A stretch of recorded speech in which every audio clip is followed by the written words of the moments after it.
Brothers and sisters, may I never boast of anything except the cross of our Lord Jesus Christ. These words of St. Paul the Apostle, at whose tomb we are gathered, serve as an introduction to the commemoration of the martyrs and witnesses of the faith in the 21st century, on the feast of the Exaltation of the Holy Cross. Ai piedi della croce di Cristo, nostra salvezza.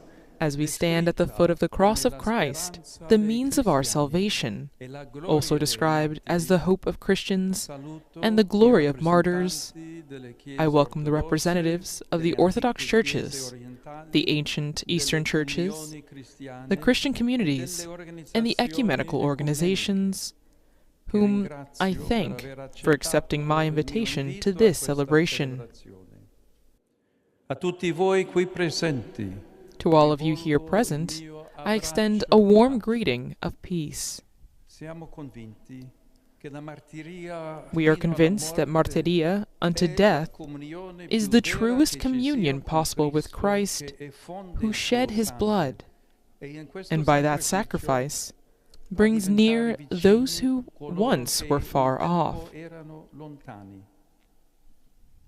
Anche oggi possiamo affermare con Giovanni Paolo II. Today, too, we can affirm with John Paul II that where hatred seemed to have permeated every aspect of life, these courageous servants of the gospel and martyrs of the faith clearly demonstrated that love is stronger than death.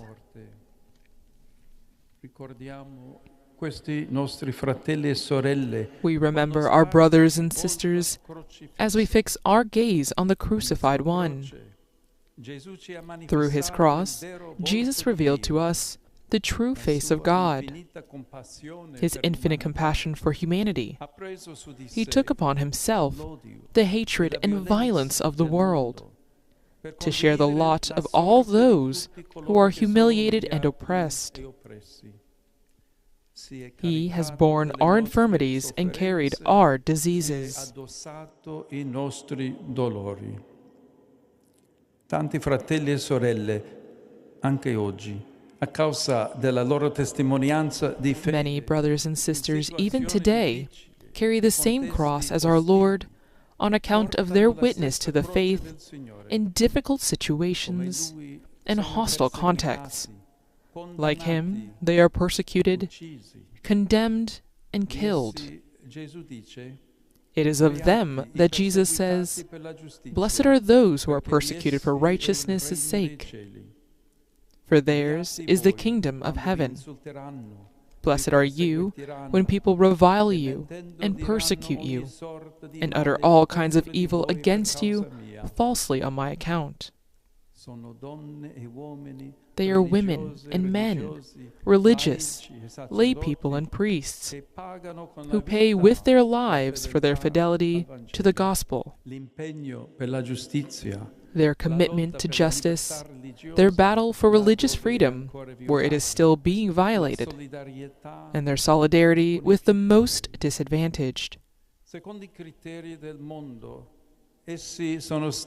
According to the world's standards, they have been defeated. In truth, as the Book of Wisdom tells us, though in the sight of others they were punished, their hope is full of immortality. Fratelli e sorelle, nel corso dell'anno giubilare Brothers and sisters, during this Jubilee year, we celebrate the hope of these courageous witnesses of the faith. It is a hope filled with immortality, because their martyrdom continues to spread the gospel in a world marked by hatred, violence, and war. It is a hope filled with immortality because, even though they have been killed in body, no one can silence their voice or erase the love they have shown. It is a hope filled with immortality, because their witness lives on, as a prophecy of the victory of good over evil. Yes, theirs is an unarmed hope. They bore witness to their faith even without ever using the weapons of force and violence, but rather by embracing the hidden and meek power of the gospel. In keeping with the words of the Apostle Paul, I will boast all the more gladly of my weaknesses, so that the power of Christ may dwell in me. For whenever I am weak, then I am strong.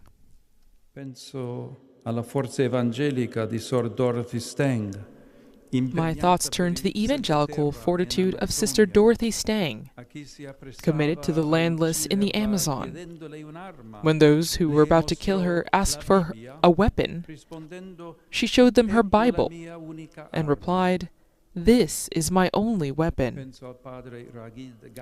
I remember Father Ragid Ghani, a Chaldean priest from Mosul in Iraq, who refused to fight in order to bear witness to how a true Christian behaves.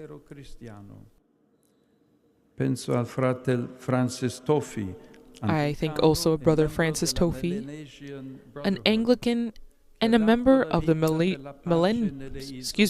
Melanesian Brotherhood, who gave his life for peace in the Solomon Islands. There are many such examples because, unfortunately, despite the end of the great dictatorships of the 20th century, to this day the persecution of Christians has not ended. On the contrary, in some parts of the world, it has increased.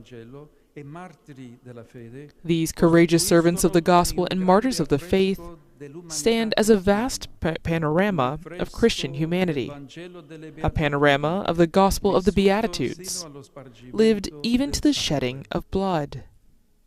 Cari fratelli e sorelle, non vogliamo dimenticare. Dear brothers and sisters, we cannot and do not want to forget. We want to remember. We do so certain that, just as in the first centuries, so too in the third millennium, the blood of the martyrs is the seed of new Christians. We want to keep this memory alive alongside our brothers and sisters of other churches and Christian communities. I therefore wish to reaffirm the commitment of the Catholic Church to safeguard the memory of the witnesses of the faith from all Christian traditions. The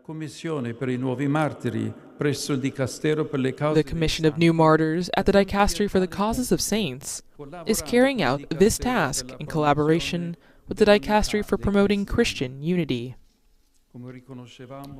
As we recognized during the recent synod, the ecumenism of blood unites Christians of different backgrounds who together give their lives for faith in Jesus Christ.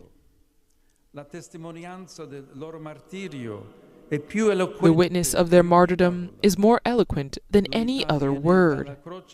Unity comes from the cross of the Lord. May the blood of so many witnesses hasten the arrival of the blessed day when we will drink from the same cup of salvation.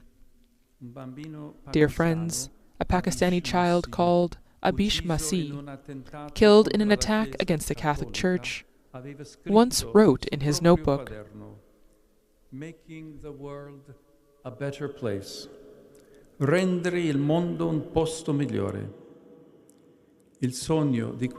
May this child's dream inspire us to bear courageous witness to our faith, so that together we may be leaven for a peaceful and fraternal humanity.